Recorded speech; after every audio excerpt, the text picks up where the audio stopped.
안녕하세요. 감동의 모든 것입니다. 저희는 해외 커뮤니티 레딧과 감동의 모든 것 공식 이메일로 제보받은 실제 사연을 바탕으로 재구성한 스토리를 전달해드립니다. 구독과 좋아요, 알림 설정은 영상 제작에 큰 힘이 됩니다. 영상 수익은 독거노인 및 불우이웃에게 전액 기부되니 끝까지 시청 부탁드립니다. 그럼 본격적인 이야기 시작하겠습니다. 캐나다의 노숙자들은 모두 모여든다는 캐나다의 지하배수로 시설. 아무런 희망도 빛도 없는 이곳과는 매우 대비되는 흰 피부의 한국인 여성이 초췌한 몰골의 캐나다인 여성 앞에 서 있습니다. 수십 년의 노숙자 생활에 이미 적응해버린 것처럼 보이는 30대 캐나다인 여성은 이내 자신의 앞에 있는 한국인 여성을 쳐다보더니 의자에서 떨어져 바닥에 주저앉아 눈물을 흘리고 마는데요. 30대 노숙자 여성과 한국인 여성에게는 그동안 무슨 일이 있었던 것일까요? 안녕하세요. 저는 지금 한국의 도시 중 하나인 김해에서 살고 있는 30대 후반의 캐나다 여자 카멜라라고 합니다. 한국에 오기 전까지는 단 한 번도 해외로 나가본 적이 없는 저에게 지금 살고 있는 한국이라는 나라는 아직도 종종 꿈이 아닐까라는 생각이 들 정도로 살기에도 너무나 좋고 사람들도 너무나 좋은 천국과 다름없는 곳인데요. 하지만 한국으로 오기 전에 캐나다에서의 삶은 캐나다의 평범한 사람들은 절대 겪어볼 수 없는 노숙자의 삶을 살아왔다는 사실이 있기에 지금 한국에서의 삶이 더 아름답고 행복한 것처럼 느껴질지도 모르겠습니다. 저는 태어날 때부터 부모님의 얼굴을 알 수 없었던 그리고 친부모님께서 살아있는지조차 생존 여부가 확인되지 않는 고아로 자라게 되었습니다.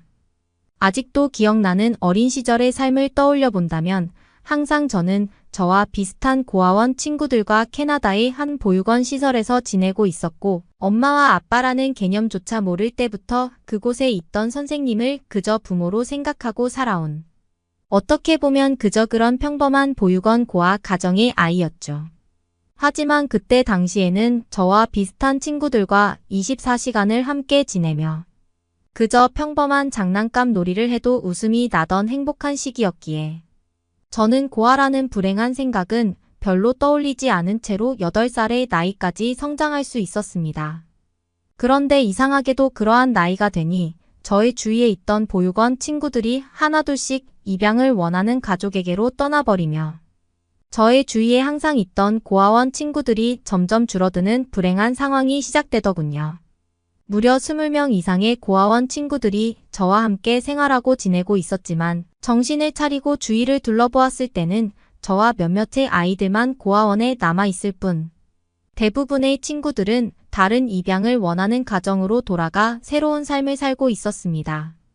하지만 점점 사라지는 친구들을 보며 저는 지금까지 얼굴도 본 적 없고 실제 부모도 아닌 사람들을 부모로 생각하며 한 가정의 아이로 지낸다는 것이 상식적으로 가능한가라는 어느 정도 성숙하고도 고집적인 생각이 있었기 때문에 몇몇 저를 입양하기를 원하는 얼굴도 모르는 캐나다인 가족들이 올 때마다 기괴한 표정을 하거나 소리를 지르는 이상한 행동을 하면서 그들을 쫓아내기도 했죠. 그럴 때마다 그들이 모두 돌아가고 난 뒤 항상 저를 붙잡고는 모든 가정이 이상하지는 않다. 아기를 가지지 못하는 사람들이 너를 입양하기를 원하는 것인데 왜 그렇게 이상한 행동을 하는 거냐며 저를 혼내시던 고아원 선생님의 훈계가 뒤따르기는 했지만 저는 아랑곳하지 않고 그곳에 있던 저와 나이가 비슷한 친구들이 모두 입양 가정으로 돌아가 고아원을 떠나는 마지막까지 남아있게 되었습니다. 사실상 어린 시절 저의 전부였던 고아원을 떠난다는 것은 저에게 세상이 바뀌는 것이나 다름없었기 때문에 저는 이러한 행동을 통해 저만의 세상을 지키고 싶었던 것이죠. 그러던 어느 날 저에게 매우 뜻밖의 사람들이 찾아오게 되었습니다. 지금까지 볼 수 없던 가족 구성원인 한국인 아내와 캐나다인 남편으로 구성된 그 가족은 저를 꼭 입양하고 싶다며 무려 5번 이상 찾아온 사람들이었죠. 그때 당시에는 살면서 한국인을 단 한 번도 본 적이 없었기 때문에 알 수 없는 거부감을 가지고 있었지만 저를 포기하지 않고 찾아오는 그들을 보며 저는 점점 마음의 문을 열게 되었습니다. 특히 저를 입양하기를 원했던 한국인 아내분은 제가 이상한 소리를 내며 고집을 부릴 때마다 자신도 함께 소리를 지른 채 놀아주겠다는 말을 하며 저를 이해하려는 모습을 보여주었는데 저는 그러한 그녀만의 배려 있는 특이한 행동에 한순간에 마음의 문을 열고 말았죠. 캐나다인 남편인 아저씨는 어딘가 무서워 보이기도 했지만 한국인 새엄마와 함께 살 수만 있다면 어디든 상관없을 것 같다는 마음의 감정으로까지 커지게 되었을 때 저는 아주 자연스럽게 그 한국인 새엄마분의 손에 이끌려 도시 밴쿠버에 위치한 그들의 집으로 이동하고 있었습니다. 살면서 밴쿠버라는 곳을 들어보기는 했지만 그때 당시 눈앞에 펼쳐진 화려하고 멋진 도시에 저는 완전히 마음을 빼앗겨 버렸고 항상 집 근처에서 경쾌한 축제가 벌어졌기 때문에 저는 그곳에서의 생활과 한국인 새엄마 그리고 캐나다인 새 아빠와의 생활에 너무나 만족하며 밴쿠버에 위치한 기초 학교에 다니고 있었죠. 항상 저를 챙겨주시고 따뜻한 마음으로 보살펴 주시던 한국인 어머니께서는 밴쿠버 근처에 있는 마을에서 살고 있다는 이유 때문인지 종종 저를 불러서 절대 친구들과 도박에 관한 얘기는 하지 말라는 말씀을 하시면서 제가 혹시 모를 도박의 길로 빠지는 것을 방지해 주셨고 그러한 한국인 시어머니의 교육 때문인지 저는 그저 평범하게 학교에 다니며 행복한 입양아이 생활에 적응하게 되었습니다. 그런데 어느 날부터 저희 가정에는 알게 모르게 조금씩 균열이 발생하게 되었습니다. 항상 회사에서의 일을 마치고 저녁 7시 정도가 되면 시간에 맞춰 집에 돌아오던 캐나다인 아저씨, 즉 저에게는 새아버지인 사람이 어느 날부터 아무런 이유 없이 집에 들어오지 않는 날이 많아지게 되었고 또 어느 날은 제가 잠을 자고 있던 사이 집에 들어오지 않는 아빠를 찾으러 나가겠다며 한국인 새엄마까지 종종 새벽에 사라지는 사건이 몇 번이나 발생하게 되면서 한 번 가족의 아픔을 겪은 저는 알 수 없는 불안감을 느끼고 있었죠. 그리고 역시나 이러한 불안감은 틀리지 않았고 저에게는 하나의 충격적인 사건이 발생하게 되었습니다.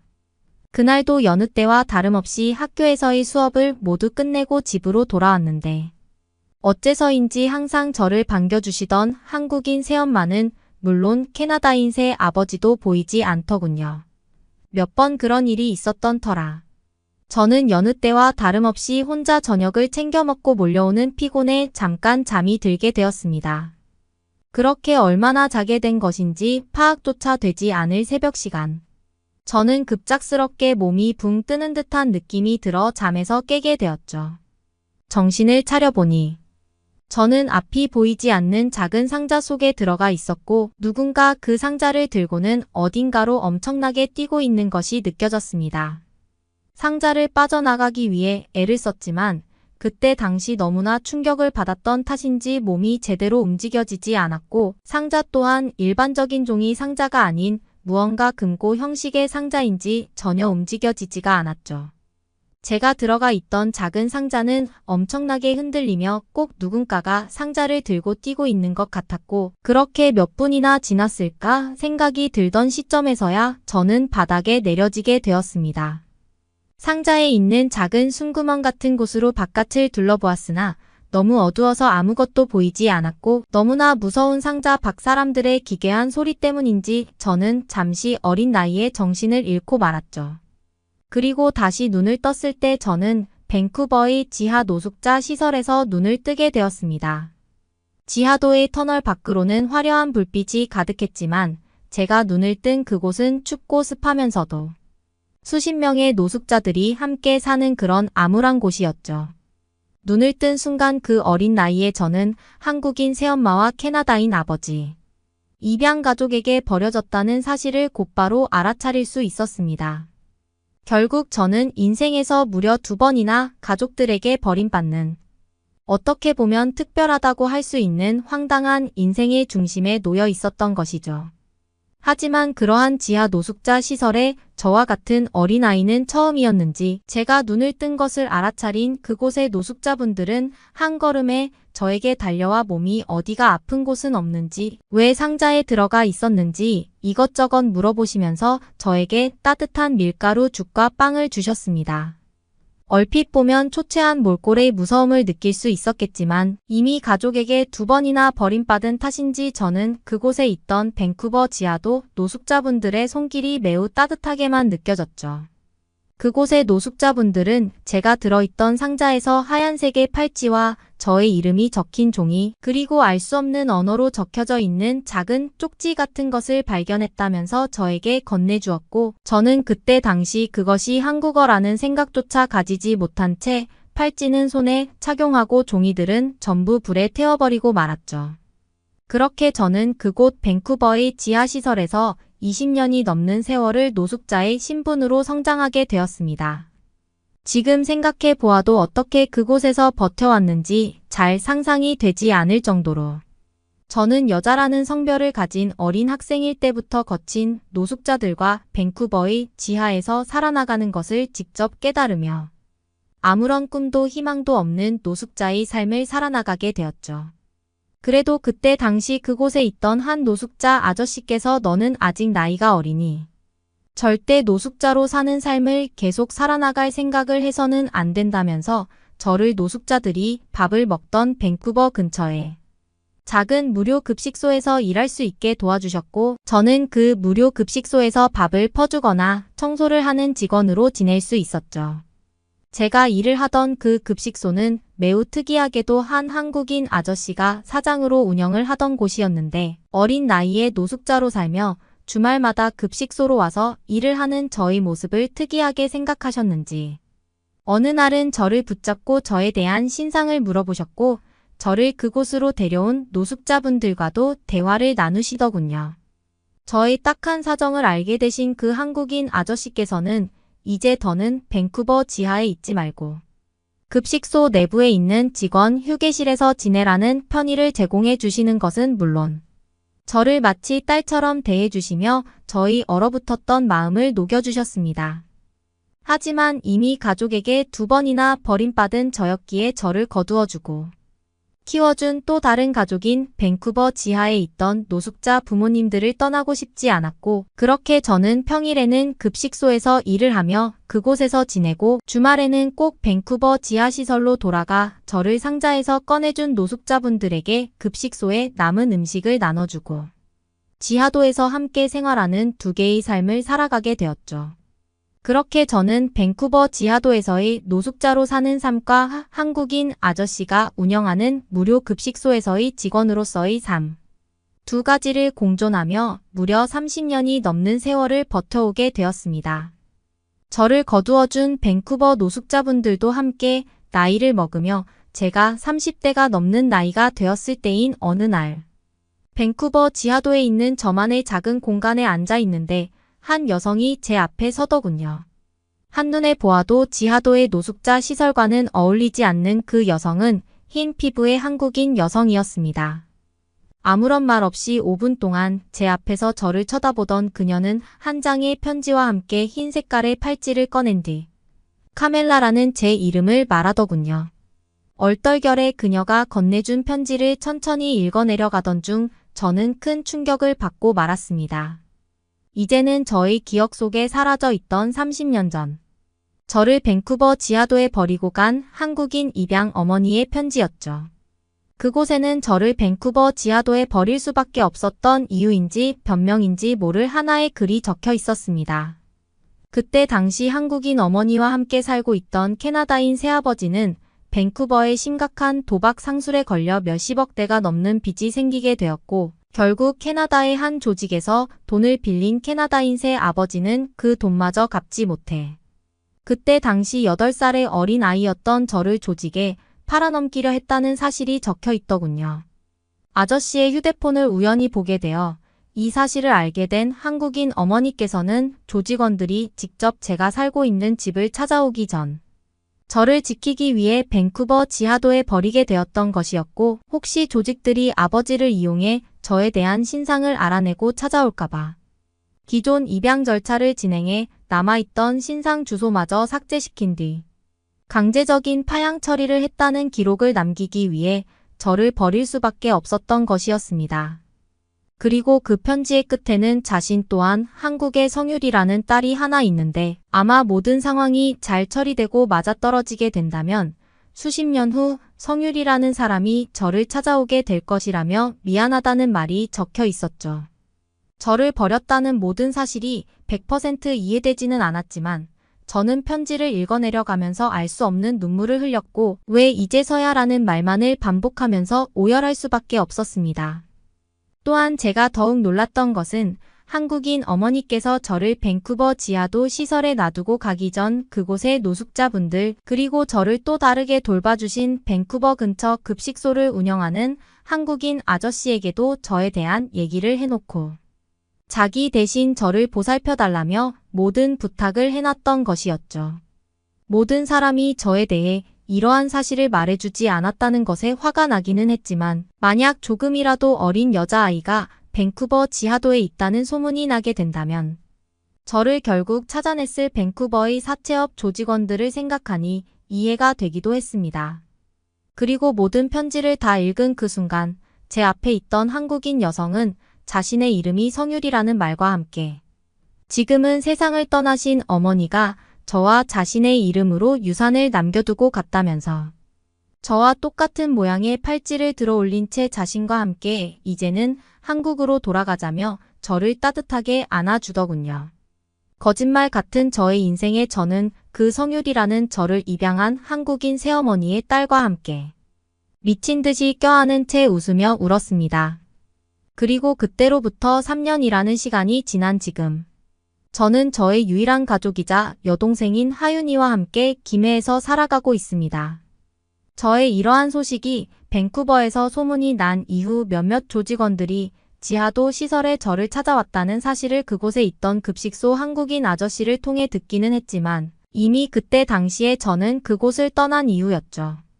캐나다의 몇몇 방송사에서도 저에게 인터뷰 요청을 해오기는 했지만 저는 혹시 모를 저의 신상 노출과 생존 여부조차 모를 저를 팔아넘긴 캐나다인 입양 아버지, 즉 지금은 남이 되어버린 그 사람의 위험 때문에 어떠한 인터뷰도 수락하지 않았습니다. 저의 여동생 하윤이와 함께 그저 평범한 나날을 보내고 있는 지금 저는 종종 하윤이와 함께 김해의 납골당에 가서 저를 입양하셨던 그리고 저를 떠날 수밖에 없었던 한국인 어머니의 얼굴을 보고 오기도 합니다. 이제는 더는 볼 수 없지만 그곳에 있는 사진만큼은 제가 기억하던 저를 처음 입양한 30년 전 한국인 어머니의 얼굴이 남아있기 때문이죠. 한국에 가는 게 꿈이에요. 다시 체코에 산다고 생각하면 끔찍해요. 체코라는 나라에 대해 가지고 있는 이미지는 어떤가요? 낭만적인 길거리, 볼거리 많은 미술품, 사랑이 샘솟는 사람들. 체코하면 떠오르는 대표적인 세 가지 이미지를 말씀드려봤는데요. 가만히 생각해보면 안전한 길거리, 충분한 인프라, 스마트폰 하나로 해결이 가능한 IT 천국이라는 이미지는 떠오르지 않네요. 오히려 이런 말들은 대한민국에 더 어울리는 수식어죠.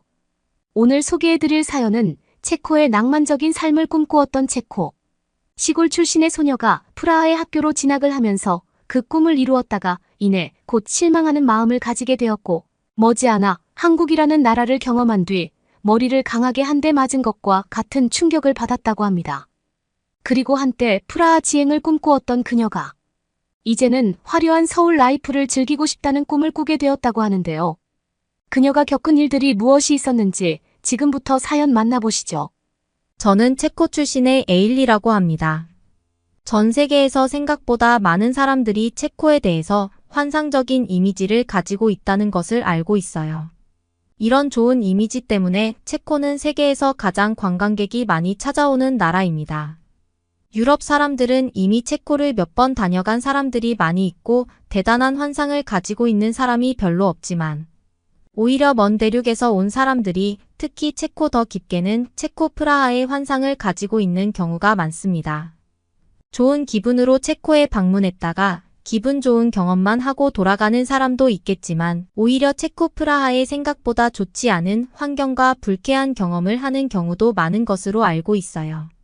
체코 현지인에게는 판매하지 못할 물건들을 관광객들에게 강매하는 강매꾼들이나 호시탐탐 관광객의 주머니를 노리는 소매치기꾼들이 많은 것도 사실이고 그 사람들은 조직적으로 긴밀하게 움직여 관광객의 주머니를 성공적으로 털어가는 일도 빈번합니다. 그들이 아직까지 없어지지 않고 지금까지 살아남은 이유는 그게 바로 돈벌이 수단이 되기 때문이죠.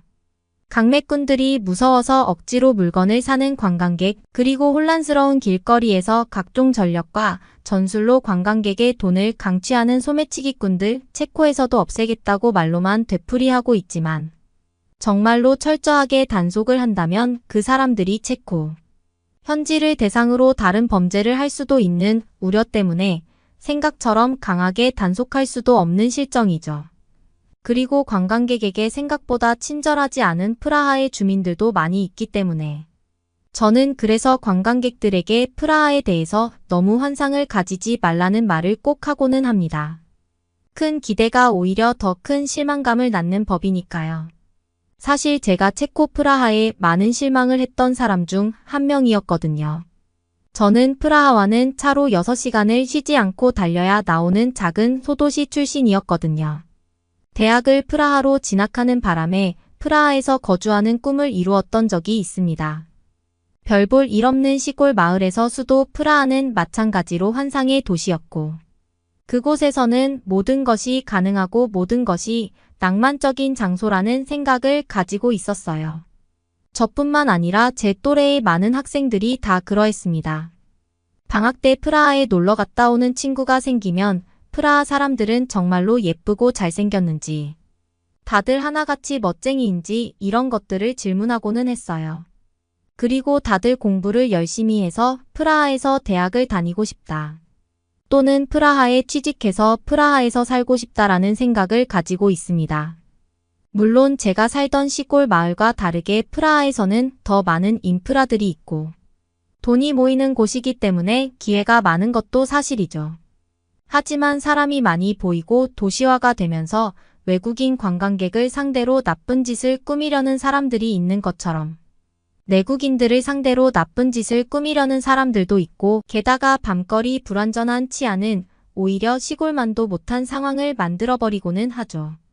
제가 체코 프라하에 자취방을 얻고 그 비싼 월세를 부담하면서 지내야 했지만 밤에는 절대로 밖에 나가지 말아야 하는 동네에 살 수밖에 없기도 했고요. 체코 사람들은 매달 지불해야 하는 월세로 고통받기도 하고 술 한 잔으로 몇 시간씩 가게에 버티고 앉아서 수다를 떠는 게 어떻게 보면 돈을 아끼는 행위이기도 했습니다. 식당에서 음식을 구매하는 것, 그리고 술 한 잔 주문하는 것이 상당한 비용 지출이고 정해진 월급에 매우 비싼 월세와 생활비를 감당하고 나면 수중에 남는 돈은 그다지 별 볼 일 없는 서민들이라는 게 체코에서 돈벌이를 하는 사람들의 현실이죠. 하물며 돈 없는 대학생인 저에게 그런 사치 따위는 허용되지 않았습니다. 학생들은 직장에 취직해서 저축하는 돈은 별로 없어도 마음 편하게 와인 한 잔 주문해서 마시고 싶다는 꿈을 꾸는 친구들도 있지만 저는 얼른 졸업하고 다시 시골로 내려가서 덜 부담되고 덜 위험한 고향에서 지내고 싶다는 생각을 하고는 했습니다. 이렇게 전 세계 사람들이 가장 많이 찾아주는 프라하가 이런 실정인데 하물며 다른 나라들에 대한 실정은 알고 보면 얼마나 알맹이가 부실하고 별 볼 일 없는 일들이 벌어질지 모르기 때문에 저는 다른 나라들에 대한 기대나 일체 환상 따위는 없는 사람이었습니다. 그러다가 저는 방학을 맞아 한국에 가볼 수 있는 기회를 얻게 되었는데요. 저와 절친한 친구 샤샤가 이번 방학 때 한국에 가게 될 것 같다면서 혼자 한국을 돌아다니기에는 너무 심심하고 힘들 것 같은데 혹시 한국에 가볼 생각이 있냐는 제안을 해왔던 것이죠. 평소 샤샤는 한국에 이모가 살고 계셔서 한국에 다녀와 봤던 경험도 있고 그 때문인지 한국에 대해서 잘 알고 있는 친구였거든요. 심지어 대학 축제 때는 한식을 파는 주점을 만들어서 행사 기간 내 대박을 터뜨리기도 했었고요. 요즘 체코의 젊은 세대들을 중심으로 한국에 대한 관심이 커지고 있는 가운데 샤샤는 주변 친구들 중 유일하게 한국과의 접점이 있는 친구였습니다. 저도 제 또래 세대의 문화의 영향을 안 받을 수가 없어서 한국 노래나 드라마 같은 것들을 접해보고는 했고 조금 유명하다 싶은 한국 드라마들은 하나도 빼놓지 않고 다 본 적이 있기는 하지만 한국에 가볼 생각은 해보지 못했는데요. 그런 다른 나라 문화를 접하면서 다른 나라에 대한 환상과 기대감을 갖게 되는 게 어쩌면 당연할 수 있지만 저는 이미 큰 기대를 가지고 꿈꾸던 체코 프라하 생활의 현실적인 모습을 보면서 사람 사는 데는 다 별다를 게 없구나. 오히려 도시 생활은 더 위험한 것도 있고 편리한 만큼 감수해야 하는 불편함이 있는 것이구나. 결국 완벽하고 더 멋진 곳 따위는 존재하지 않는구나. 그저 프라하 같은 대도시의 허울 좋은 기대감은 결국 실망이라는 결과를 낳기 위한 준비에 불과할 뿐이라는 생각을 가지고 있으니까요. 그래도 한국이라는 나라가 궁금하지 않은 것은 아니었습니다. 다만 너무 환상을 갖지는 말자는 생각일 뿐이었죠. 그렇게 프라하에서도 별다른 감흥 없이 열심히 학교 생활을 할 뿐이었습니다. 그러던 중에 샤샤가 이번 방학 때 함께 한국에 가자는 제안이 너무 흥분되고 기대가 되지는 않았지만 매번 방학 때마다 고향에 돌아가는 패턴을 잠시 멈추고 이번만큼은 한국이라는 새로운 곳에서 새로운 나라의 모습을 보고 오는 것도 좋다고 생각했습니다. 그렇게 샤샤의 한국 여행 제안을 수락해서 샤샤와 함께 한국으로 가게 되었습니다. 한국행 여행은 여러모로 좋은 점도 있었습니다. 샤샤의 이모가 살고 계신 집에서 얹혀 살 수 있어서 여행 경비를 획기적으로 절약할 수도 있었고요. 물론 저 역시도 샤샤의 이모가 좋아하시는 선물을 사는 등 최소한의 도리는 했습니다. 한국에 살고 계신 샤샤의 이모네 집에 거주하면서 단순히 숙소비를 아끼는 것에 그치지 않고 저는 더 좋은 것들을 경험할 수 있었는데요. 평범한 관광객들이 한국을 구경하고 가는 것과는 다르게 조금 더 넓은 한국의 세상을 보게 되었는데요. 쉽게 말해 한국에서 살아가는 삶이 어떤지, 또 그리고 그게 체코와 비교해서 어떤지에 대한 이야기들을 들어볼 수 있었어요. 그리고 샤샤의 이모가 한국에 사는 모습을 보면서 제가 직접적으로 보게 된 것들도 많았고요.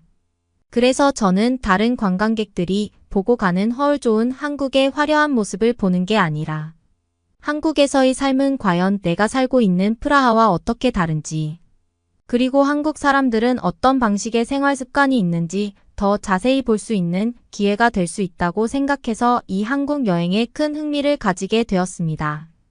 한국에서 좋은 것만 보고 화려하고 멋진 것만 보고 돌아가서 그냥 한국은 정말 좋았어라고 생각하고 넘어가는 게 아니라 한국에 대해서 깊게 알 수 있는 기회라고 생각했으니까 말이죠.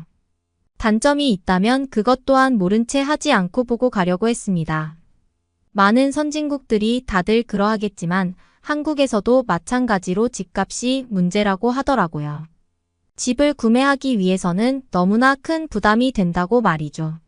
하지만 한국에서는 집을 월세로 산다는 개념이 많이 정착되어 있지 않다고 하더군요. 체코에서도 평범한 직장인이 쉽게 집을 못 사는 것은 마찬가지이고 어차피 월세로 살아가야 하는데 말이죠.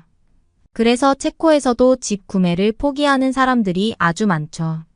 한국이라고 그런 것은 다를 바가 없었지만 다만 한국에서는 월세로 평생 산다는 것은 애초에 말이 안 된다는 생각을 가지고 있는 것 같아요.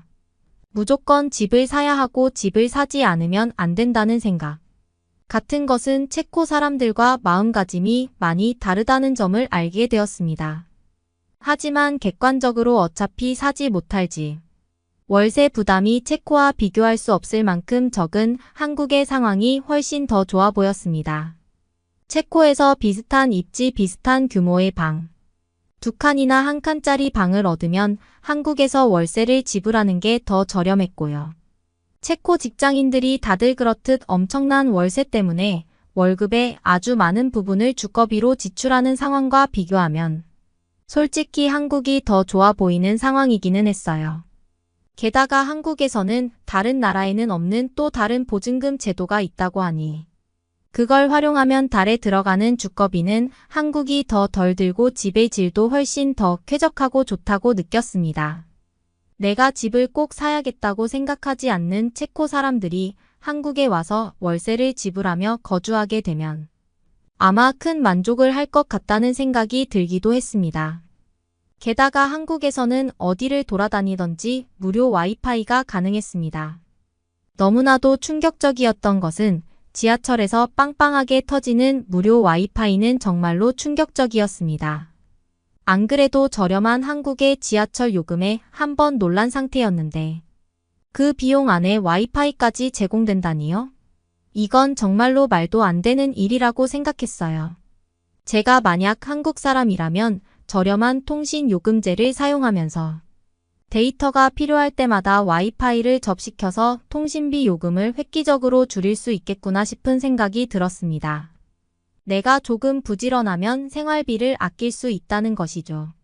물론 한국에서도 보안 문제 때문에 와이파이에 비밀번호를 걸어두는 경우가 많기는 했지만 카페나 음식점 등에서 비밀번호를 물어볼 필요도 없이 벽에 비밀번호가 적혀 있거나 종이 안내문에 비밀번호가 적혀 있는 경우가 대부분이었습니다.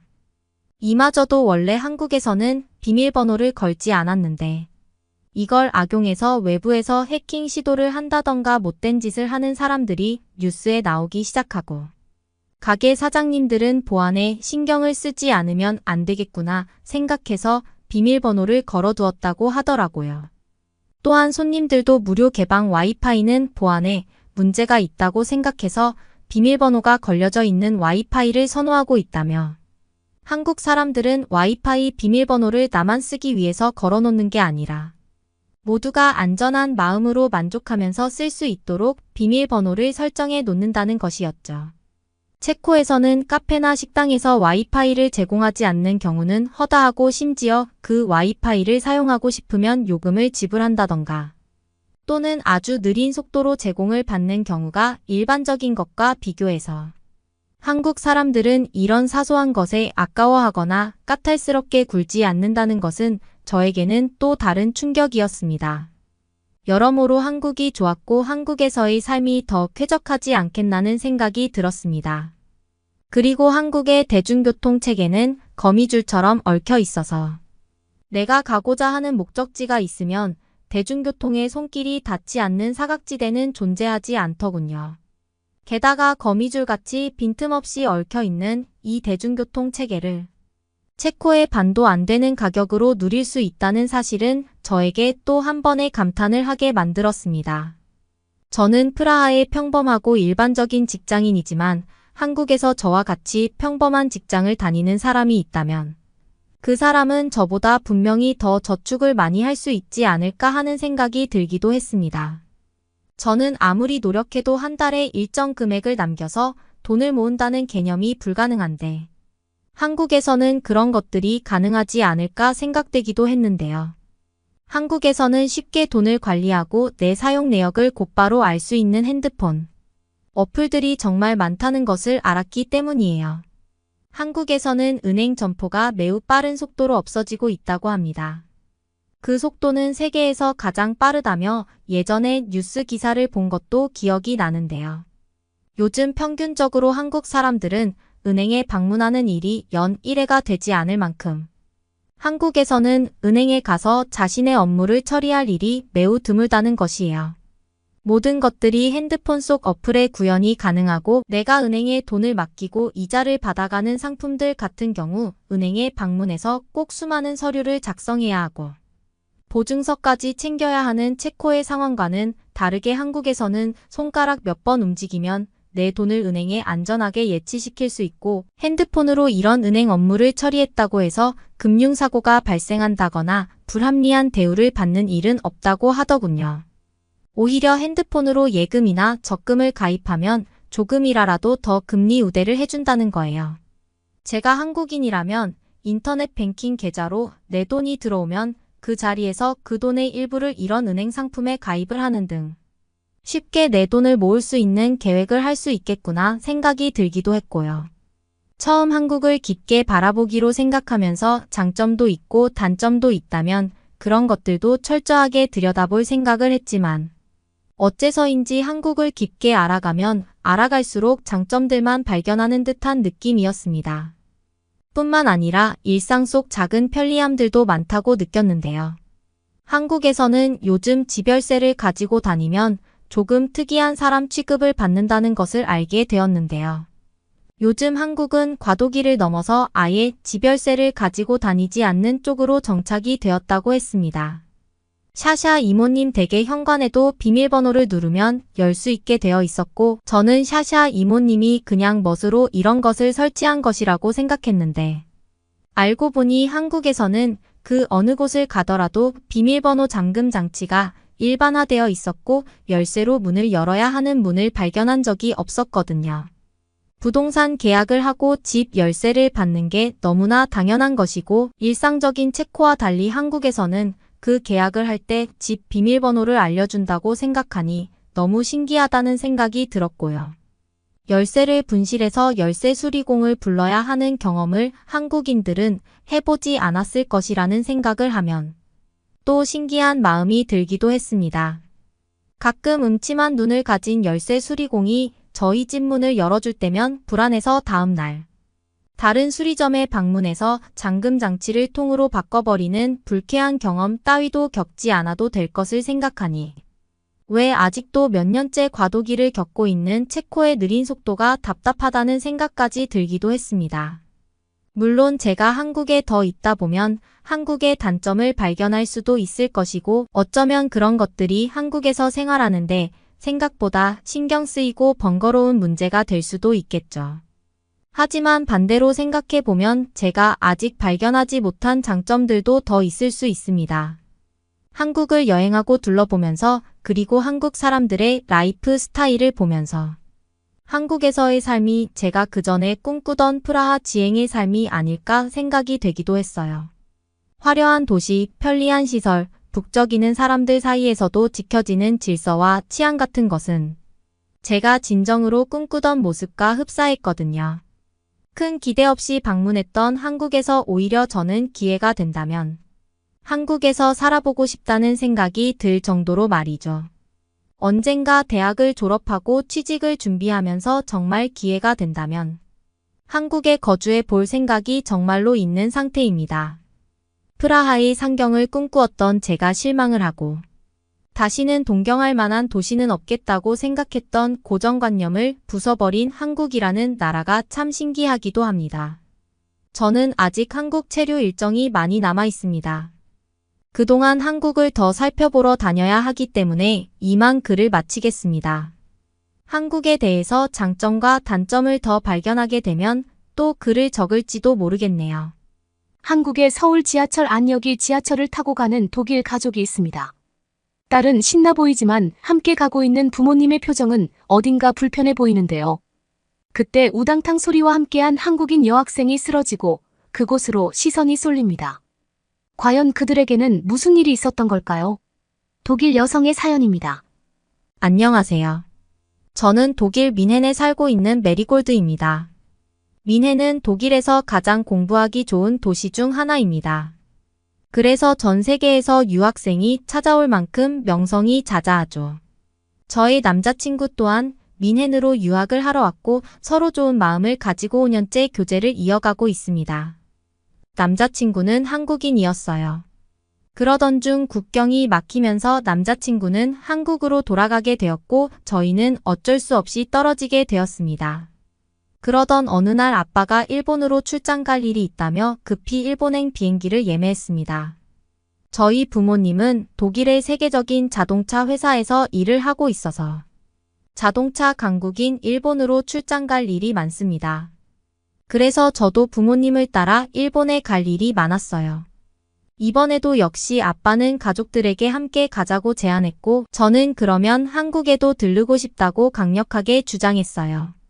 저와 남자친구는 못 본 지 너무 오래되었고 오래간만에 남자친구를 만나고 싶었어요.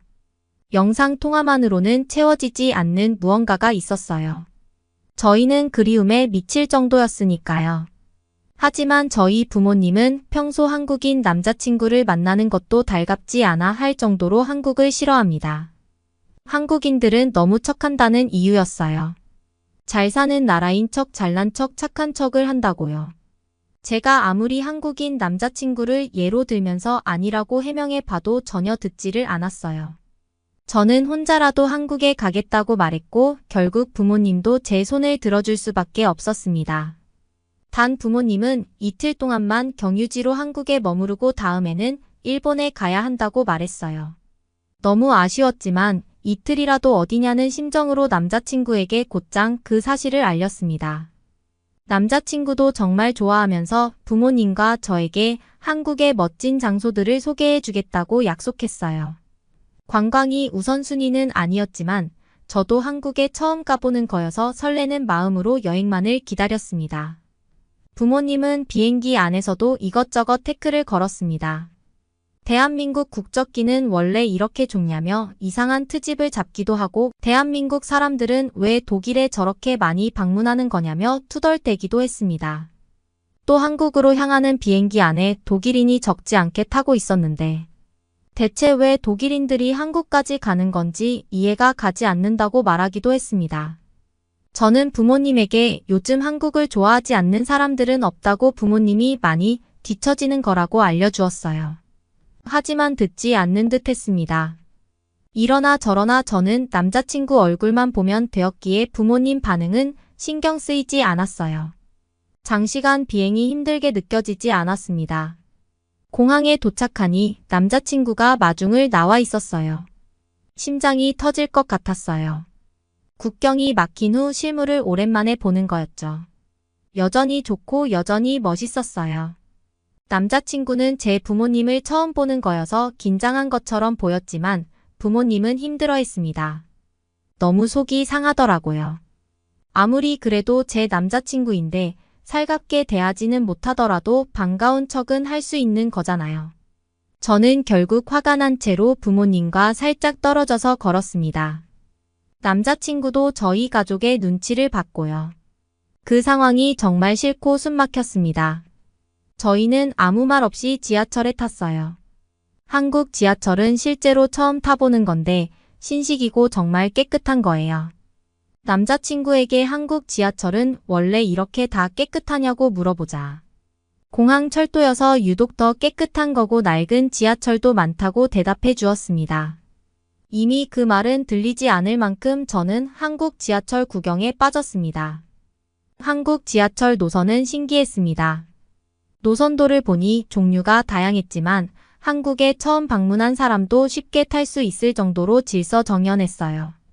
가장 놀라운 건 역시 깨끗함이었습니다. 세계적인 도시로 유명한 베를린 지하철은 더럽고 냄새가 나서 탈 수 없을 정도입니다. 심지어 쥐까지 출몰의 쥐와 함께 출근하는 게 자연스러울 정도예요. 그뿐이겠어요. 성추행을 일삼는 범죄자들 때문에 여성들은 베를린의 지하철을 타지 않아요. 그래서 저 또한 베를린에 놀러 갈 때면 지하철은 되도록 타지 않으려고 했습니다. 그에 비해 한국 지하철은 정말 안전해 보였어요. 베를린 지하철에는 소매치기가 판을 치기 때문에 소지품을 꼭 껴안고 타야 하는데 한국인들은 그럴 걱정 없이 가방을 뒤적거리거나 책을 읽고 있더라고요. 심지어 마음 편히 휴대폰을 꺼내놓고 만지는 게 아니겠어요. 그 광경은 정말 놀라웠습니다. 저희 부모님도 한국 지하철을 타고는 놀란 눈치였습니다. 저와 남자친구는 알콩달콩 대화를 나누며 그동안 못 만난 서름을 풀었고 부모님은 여전히 저희 둘을 못마땅한 눈으로 쳐다봤어요. 제가 좋은데 뭐 어쩌겠냐는 심정으로 그 눈빛을 애써 무시했습니다. 그때 엄마가 배가 아프다며 식은땀을 흘렸고 저에게 약을 달라고 했습니다. 기내식을 먹고 체한 것 같다고 하더라고요. 저는 놀라서 엄마 손을 주물러 주었어요. 엄마는 여전히 식은땀을 흘리며 고통스러워했습니다. 하지만 약은 캐리어 깊은 곳에 들어 있었고 꺼내려면 지하철에서 우선 내려야 할 것 같았어요. 저희 가족과 남자친구는 지하철에서 일단 내렸습니다. 아빠는 엄마의 손을 계속해서 주물렀고 저는 의자에 캐리어를 둔 채 약을 찾았습니다. 그때 남자친구가 그새 어디를 다녀왔는지 엄마에게 무언가를 내밀었어요. 이게 뭐냐고 물어보자. 가스 활명수라는 액상 소화제라고 했습니다. 엄마는 이게 뭔 줄 알고 먹냐며 투덜댔고 아빠 또한 저에게 어서 약을 찾으라고 재촉했습니다. 캐리어가 워낙 크니까 약이 어디 있는지도 모르겠더라고요. 엄마 한색은 점점 창백해졌고 보다 못한 제가 엄마에게 얼른 저 액상 소화제를 마시라며 재촉했습니다. 엄마는 더 이상 그 고통을 참을 수 없었는지 눈을 감고 마셨죠. 엄마는 한 입에 마시더니 숨을 골랐어요. 저는 엄마에게 괜찮냐고 물어보았고 엄마는 의자에 앉아 잠깐 쉬다 가자며 말했습니다.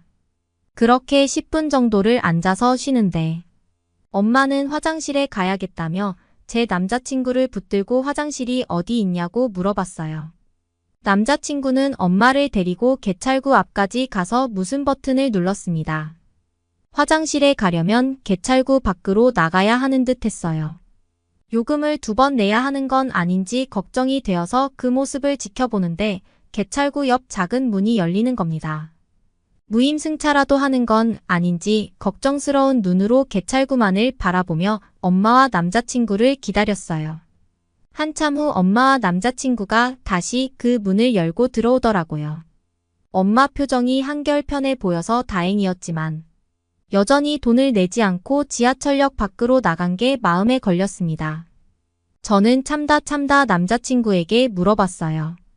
아까 그렇게 마음대로 문을 열고 나갔다가 다시 들어와도 되는 거냐고요. 그랬더니 남자친구가 막 웃는 겁니다. 저는 심각한데 남자친구는 저렇게 웃으니까 어리둥절했어요. 그랬더니 남자친구가 하는 말이 한국 지하철에서는 화장실이 급하면 역무원에게 부탁을 해서 나갈 수 있다는 겁니다. 베를린에서도 그런 경우가 있을지 몰라도 역무원이 그렇게 쉽게 부탁을 들어준다니 정말 놀라웠어요. 엄마는 제 남자친구 덕분에 살았다면서 고마워하더라고요. 엄마의 화장실 사건 덕분에 분위기가 조금씩 풀렸습니다. 다시 지하철을 탔고 그제야 엄마가 제 남자친구에게 말을 걸기 시작하더라고요. 제가 남자친구를 사귄 지도 벌써 몇 년째인데 이제야 관심을 보이는 게 서운하면서도 안심이 됐어요. 남자친구는 엄마와 아빠가 좋아할 만한 식당에 먼저 데려가겠다며 믿고 맡겨달라고 했습니다. 엄마는 이미 남자친구가 마음에 들어서 뭐든 다 좋다고 했어요. 그런데 아빠는 여전히 제가 한국인 남자친구를 만난다는 게 못마땅한 듯 했습니다. 계속해서 휴대폰만 만졌거든요. 제 남자친구가 불어로 말을 걸어도 단답을 했죠. 또 아빠는 어떻게 설득을 시키나 막막했습니다. 저는 남자친구와 결혼까지 할 생각이 있었어요. 또 조건만 된다면 한국까지 와서 남자친구와 살 생각도 있었어요. 아빠가 허락할지는 미지수였지만요. 그래도 엄마는 포섭했다는 생각에 긴장감이 조금은 풀렸습니다. 남자친구도 그제야 마음 편히 웃더라고요. 저희는 다른 곳으로 가기 위해 지하철을 갈아탔어요. 한국 서울에서 가장 핫한 동네가 모여 있다는 지하철 2호선이었습니다. 사람들이 조금씩 더 늘어났고 한국인들을 구경하는 재미가 쏠쏠했습니다. 지하철 안에는 다양한 사람이 있었습니다. 그중 가장 인상적이었던 것은 공부를 하는 사람들이었어요. 한국인들은 유독 공부를 잘한다고 알고 있었습니다.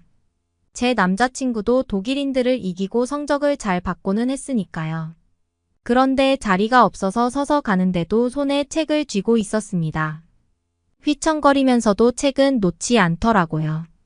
한 중년 남성의 화면을 슬쩍 보니까 한국 뉴스를 보고 있더라고요. 또 어떤 아줌마는 뜨개질을 하고 있었습니다. 당시 한국인들의 인상은 똑똑함이었습니다. 남녀노소 할 것 없이 정말 똑똑해 보이더라고요. 지하철 안에서 무언가에 열중하고 있는 모습을 보니 가슴이 따뜻해졌습니다. 한국인들은 원래 저렇게 지하철에서 공부해 다들 치열하게 살아. 남자친구는 덧붙여서 휴대폰을 만지는 한국인도 많지만 다들 열심히 살고 있다고 말했어요. 그들이 정말 대단해 보였습니다. 뉴욕이나 베를린, 런던에서도 책을 들고 지하철을 타는 사람은 몇 있지만 저렇게까지 열심히 하지는 않다고 알고 있거든요. 아빠도 그 모습을 보더니 인상적이었는지 한국인들은 왜 저렇게 열심히 뭐를 보고 있냐면서 감탄했습니다. 저는 기회를 노려서 아빠에게 제 남자친구도 대학교에서 늘 1등을 했다고 말했고 그제야 아빠는 남자친구를 놀란 눈으로 바라보더라고요. 아빠는 늘 치열하게 공부해왔고 그래서 똑똑한 사람들을 좋아합니다. 하지만 유럽인들은 그닥 똑똑하지 못해요.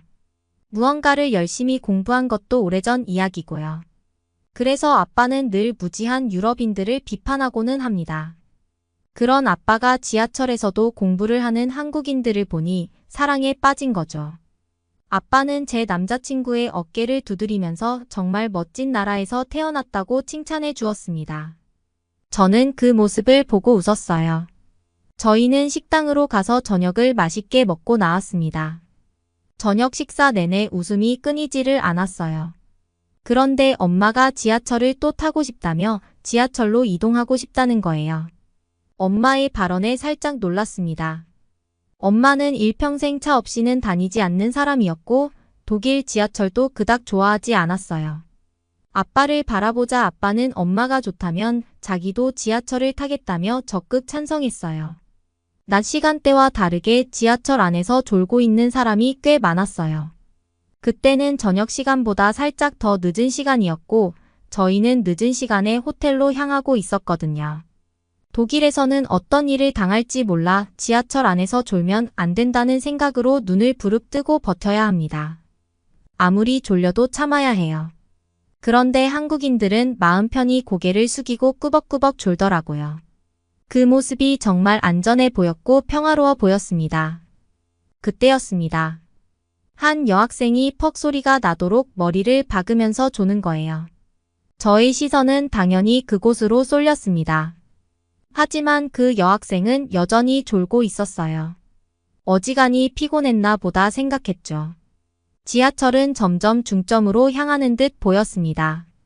남자친구가 잡아준 호텔은 공항 쪽이었기에 저희는 지하철 종점 가까이까지 가는 길이었죠. 하지만 저 여학생은 딱 봐도 아닌 것 같았어요. 저렇게 간단한 차림으로 공항까지 갈 리 없으니까요. 하지만 그렇다고 해서 제가 무턱대고 그 여학생을 깨울 수도 없는 노릇이었죠. 저는 일단 낯선 외국인이었고 그 여학생에게 뭐라고 말을 하는 것도 웃긴 거잖아요. 그런데 구석에 앉아있던 어떤 할머니가 그 여학생에게 다가가는 겁니다. 저는 혹시라도 그 여학생의 소지품을 훔쳐가는 건 아닐지 긴장하며 바라봤어요. 남자친구와 제 부모님에게 도움을 청하거나 뭐라고 말을 하기에는 모두 긴장이 풀렸는지 졸고 있었기에 깨울 수 없었고요. 그 짧은 사이에 할머니가 혹시라도 여학생에게 위협을 가하면 어떻게 대처해야 할지 열심히 고민하고 있었어요. 그런데 할머니는 그 여학생의 어깨를 톡톡 쳤습니다. 그 여학생은 눈을 비비며 일어났고 할머니는 지하철 천장을 가리켰어요. 어느 역이라고 알려주는 표지판 같은 거였죠. 그러자 여학생이 깜짝 놀라 일어나더니 감사하다고 소리치며 지하철에서 내렸습니다. 아마 그 할머니는 여학생이 딱 봐도 조느라 못 내린 것 같아서 알려준 것 같았습니다. 그 광경이 낯설고도 부러웠습니다. 독일에서는 전혀 겪어보지 못한 일이었어요. 가방이나 안 털리면 다행인 정도니까요. 처음 보는 사이일 텐데도 단순히 돕겠다는 마음 하나로 저렇게 여학생을 깨우다니요. 한국인들은 원래 그렇게 돕고 사는지 궁금해졌고 많이 놀라웠습니다. 저희 도착지에 다다를 쯤 남자친구가 깨어났고 저는 지하철에서 내린 후 남자친구에게 아까 본 상황을 설명했습니다. 한국인들은 원래 그렇게 정이 많냐고요. 원래 그렇게 모르는 사람이어도 깨워주고는 하냐고요. 그러자 남자친구는 뭘 그렇게 놀라냐는 표정으로 일상이라고 했어요. 또 술 취해서 지하철에서 잠든 여성을 보면 돕기도 한다고 하더라고요. 자기도 몇 번 그렇게 사람들을 깨운 적이 있다고 했고요. 정말 충격이었습니다. 모두가 아무런 데가 없이 나서서 안전한 귀갓길을 돕고 무사히 지하철에서 내릴 수 있도록 깨워주는 사회가 부러웠어요. 이런 안전하고 친절한 나라에서 살아가고 있는 남자친구가 너무 부러웠습니다. 저는 그날 밤 호텔에서 진지하게 부모님에게 말을 꺼냈습니다. 호텔로 오는 길 지하철에서 겪은 일에 대해서요. 그리고 남자친구에게 들은 이야기도 전부 들려줬습니다. 남자친구도 그렇게 사람을 도운 적 있다는 것 같죠? 그러자 부모님도 저와 같은 표정을 지었습니다. 어떻게 그런 일이 있을 수 있냐고요. 사실 아빠도 독일 지하철에서 자다가 소매치기를 당한 적이 있다며 하소연했어요.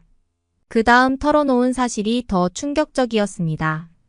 사실은 일본 지하철에서 졸다가 누군가가 가방에 손을 댔다고 물건을 빼가려는 순간 아빠가 깨서 다행이었지. 만약 계속해서 졸았으면 물건을 다 털렸을 거라고 하는 거예요. 저는 그 말을 듣고 충격에 빠졌습니다. 정말 믿을 만한 나라는 한국밖에 없는 것 같다는 생각이 들었어요. 한국 여행이 끝나고 저희는 최종 목적지인 일본으로 향해야 했어요. 저는 그토록 좋아했던 일본에 가고 싶지 않았어요. 부모님도 마찬가지인 것 같았습니다. 부모님도 너무 아쉬운 듯 출장을 미룰 수 없겠냐며 농담을 하더라고요. 제게 다음 가족 여행지는 한국일 거라며 달랬습니다. 제 남자친구에게도 1년 안에 오겠다며 약속도 했고요.